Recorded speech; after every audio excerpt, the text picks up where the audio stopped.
Valentine's Day is less than 10 days away, and many of us have love on our minds, including our kids. For most parents out there, the idea of your preteens and teenage children dating probably brings up feelings of fear and anxiety. When should kids begin dating? What types of dating behaviors are appropriate for certain ages?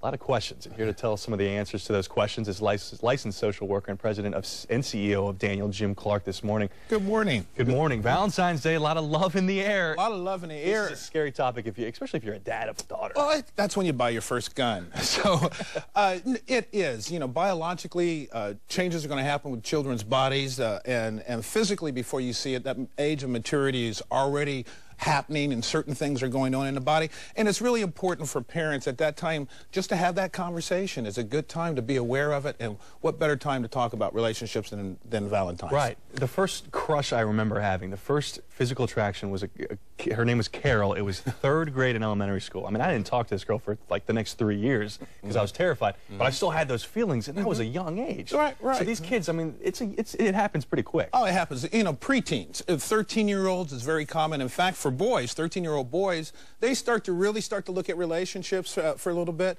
and then when you get a little bit older there, in terms of girls, they're about 15 that they really start to look at those kind of relationships. But yes, it's something that parents is a great dialogue to have with their children about that, because when you don't, that's when things can go astray. When do you start talking? When do you start setting guidelines? I really think you should have those conversations as early as possible, depending on the age of your child.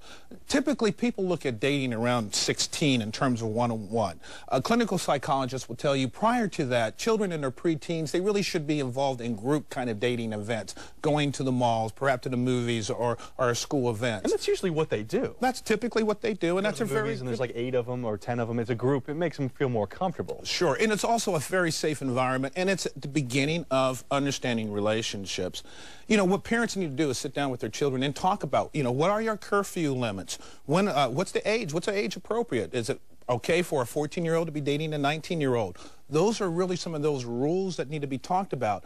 I know the answer to that one. That's no. That's no. Typically, but you need to talk about what are those age things that you do want to talk to your child about. And you want to be careful, because you don't want to set up an authoritarian, you will do that, because then you're just going to create rebellion. One of the best things with teens and preteens is to talk about rules and why they're there, so they don't know you're not trying to control them, you're trying to help them. And here's some advice here on your screen. There's a number I want to ask you about. Sure. By age 16, you say relationships last an average of 2 years? On an average of 2 years, yes. That surprises me.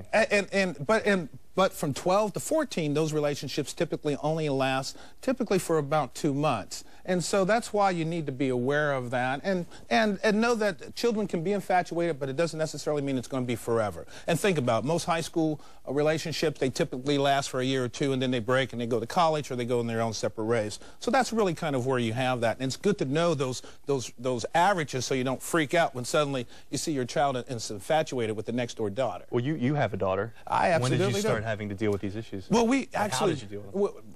Elementary school, of course, one of the first things you want to do is make sure you're having that sex talk and that's an ongoing discussion. You want to make sure that they feel comfortable, so you're not only talking about dating and other things, you're talking about their events in their lives and their friends. And of course, you want to invite kids over. So when you bring kids or bring their friends over, you learn a lot more about their relationships and what's going on. But start early and don't be afraid. That's right. Jim, thank you so much, buddy. Thank you. All right.